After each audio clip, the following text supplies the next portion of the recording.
ఆకలి రుచెరగదు, నిద్ర సుఖమెరగదు. అనగనగా ఒక కోటలో ఒక రాజు ఉండేవాడు. అందరూ రాజులకు మళ్ళీ వేట అంటే అతడికి మహా పిచ్చి. వేటకు చిక్కి బలయ్యే జంతువుల మాంసమంటే పిచ్చి ఆ రాజుకి. ఒకరోజు కోట దాటి రాజ్యం పొలమేరల్లో ఉండే మహా అరణ్యంలోకి వేటకు వెళ్ళాడు. బంధుమిత్రులు, సైన్య సపరివార సమేతం రాజుకు తోడు ఉన్నారని, రాజుకు భయపడాల్సిన పని లేదు అని ఓపుకున్నంత వరకు వేటాడారు. అదేం కర్మో గాని ఆ రోజు రాజు వేట పారలేదు. ఎంత దూరం పోయినా జంతువులు అలికిడే లేదు, పక్షులు జాడా లేదు. తిరిగారు, తిరిగి తిరిగి అలసిపోయారు. ఉన్నట్లుండి సింహం అరుపు వినబడింది. రాజుకు ఊపిరి పీల్చుకున్నట్లయింది. కానీ రాజు కూర్చున్న గుర్రానికి మాత్రం పై ప్రాణం పైనే ఎగిరిపోయినట్లయింది. అక్కడే ఉంటే ఈ రాజుతో పాటే భూమి మీద తనకు నూకలు చెల్లిపోతాయేమో అని ఒక్కసారిగా లగించింది ముందుకి. అందరూ చూస్తుండగానే రాజుతో పాటు కనుమరుగైపోయింది. రాజుభటులు తెప్పరిల్లి వెతికిన గుర్రం జాడే లేదు. వేటమాలు అడవంతా రాజు కోసం గాలించడం వారి పనైపోయింది. తోవ తప్పిన రాజు గుర్రం ఎటు తిరిగితే అటు పోతున్నాడు. పాపం రాజు కదా, దారి తెలీదు. దారులు గట్రా చూసి పెట్టేందుకు సేవకులు లేరు కదా. చేసేదేమీ లేక గుర్రం మీద పోయాడు. ఎలాగైతేనేం అడవి మార్గంలో పోటుకుల్ల ఇంటికి చేరుకున్నాడు. ఆ రోజుల్లో అడవిలో కూడా బాటసారులకు తిండి గట్రా చూసేందుకు పోటుకుల్లమ్మలు ఉండేవాళ్ళులే. రాజు పోటుకుల్లమ్మ ఇంటికి చేరుకున్నాడు. గుర్రాన్ని దానా కోసం విడిచి దాని దాహం కోసం కాసులిచ్చాడు. తాను కాళ్ళు చేతులు కడుక్కొని పోటుకుల్ల ఇంట్లో చక్కలు ముక్కలు వేసుకుని కూర్చున్నాడు. ఆకలితో కడుపు నకనకలాడిపోయింది. పోటుకొల్లేమేమో ఎప్పటిలాగే మామూలు బాటసార్లులాగే రాజుకు పచ్చడి మెతుకులు పెట్టింది.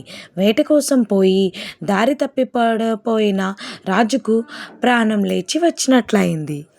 ఆ పచ్చడిలో ఏం మహత్యం ఉందో, ఏం వేసి పచ్చడి రుబ్బారో. వేరుశనక్కాయల పచ్చడి, ఆపై ఆకలి, దహించకపోతున్న జిహ్వ. రాజు ముందు వెనుక చూడలేదు. ఆ బాగా తినేశాడు. విస్తరిలో ఒక్కటంటే ఒక్క అన్నం మెతుకు కూడా మిగల్చలేదు. పోగా ఎట్టకేలకు కోటదారి పట్టుకున్నాడు. వేటకు వెళ్ళి తప్పిపోయిన రాజు సేవకులు, సైన్యము సపరివార సమేతము తిరిగి వచ్చేసింది. పాపం రాజుకు పచ్చడి మెతుకుల రుచి పోలేదు. కోటకు వచ్చిన వెంటనే రాజు వంటవాడిని పిలిపించాడు. ఒరేయ్, రేపు మధ్యాహ్నం నాకు వేరుశనగ గింజలతో ఉరుముండి చేసి పెట్టండ్రా అని ఆజ్ఞాపించాడు. తలాతోక లేకుండా రాజు జారీ చేసిన ఆజ్ఞతో వంటవాళ్లకు ఒక్కసారిగా మతిపోయింది. పంచభక్ష పరమన్నాలను ఆరగించే రాజు, మాంసం ముక్క చప్పరించనిదే ముద్ద దిగని రాజు, ఎక్కడెక్కడి నుంచో వరహాలు గుమ్మరించి తెప్పించిన ద్రాక్షసారా సేవించినదే భోజన కార్యక్రమం మోగించని రాజు ఉరుముండి చేసి పెట్టడమేంటి? అయినా రాజంటే రాజే, రాజు మాట అంటే మాటే మరి. రాజు తలుచుకుంటే దెబ్బలకు కొదవా మరి. వంటవాళ్ళు రంగంలోకి దిగారు. రాజ్యంలో పండగ. రాజభటులు సేకరించిన మేలు రకం వేరుశనగ గింజలను తెప్పించుకున్నారు. ఉరుముండికి కావలసిన పదార్థాలకు అదనంగా మరికొన్నిటిని కలిపారు. ఎంతైనా రాజు వంటవాళ్ళు కదా, ఉరుముండి వాసన చూస్తే రాజుకి అదిరిపోవాలి అనుకున్నారు. ఆ రోజు గడిచింది. తెల్లవారింది. రాజుకు, వంటవాళ్లకు కూడా. రాజు ఎప్పటిలాగే సభకు వెళ్ళాడు. వంటవాళ్ళు తమ పాక శాస్త్ర ప్రావీణ్యాన్ని రంగరించి పోసి ఉరుముండిని తయారు చేశారు. దాంట్లో ఏం దినుసులు కూర్చారో, ఏ పోపులు పెట్టారో, ఏ మసాలాలు దట్టించారో వంటసాలు అంతా ఉరుముండి వాసనేస్తుంది. వాళ్ళ వంటను చూసి వంటవాళ్ళు తమకు తామే ఉబ్బి తబ్బి అవుతున్నారు. ఆహా, ఓహో, భలే కుదిరింది అంటూ లోట్టలేసుకుంటున్నారు. మధ్యాహ్నం దాటింది. సభ ముగిసినట్లుగా గంట మోగింది. రాజు బయలుదేరాడు. అంతఃపురం చేరుకొని శుచిగా తయారయ్యాడు. భోజనశాలకు చేరుకున్నాడు. వంటవాళ్ళు సిద్ధంగా ఉన్నారు. రాజు కూర్చున్నాడు. వంటవాళ్ళు ఒక్కొక్కటిగా వడ్డిస్తున్నారు.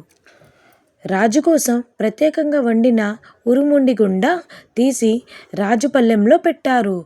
ఉరుముండితో కలిపి చేసిన ముద్ద నోట్లో పెట్టుకున్నాడు. కాసేపటి తర్వాత ఒక వంటశాల నుంచి ఒక ఉరుము ఉరిమింది. ఎవరక్కడ? ఆ కేక ప్రతిధ్వనించి రాజభటులు పరిగెత్తుకొచ్చారు. చిత్తం ప్రభు, ఈ వంట వాళ్ళని తీసుకుపోయి శిరచ్ఛేదం చేయండి ఆజ్ఞాపించాడు. వంటవాళ్ళు లబలబలాడారు, మొత్తుకున్నారు. తామే పాపము చేయలేదు అని ప్రాధేయపడ్డారు. కానీ రాజాజ్ఞ అంటే రాజాజ్ఞే కదా మరి. వంట వాళ్ళది ఇందులో ఏం తప్పు లేదు. మరి ఎందుకు శిక్ష పడింది అంటే, ఒక పూటంతా ఆకలితో నకనకలాడిన రాజు పూటకొల్లమ్మ ఉల్లిపాయలు, మిరపకాయలు, చింతపండు జోడించి చేసిన ఉరుముండిని అమృతంలాగా భావించి విస్తరిలో మెతుకు లేకుండా బాగా తినడానికి. పంచపక్ష పరవన్నాలు లభ్యమయ్యే కోటలో పచ్చడి మెతుకులు తినడానికి మధ్య తేడా లేదా మరి. అందుకే ఆకలి రుచెరగదు, నిద్ర సుఖమెరగదు.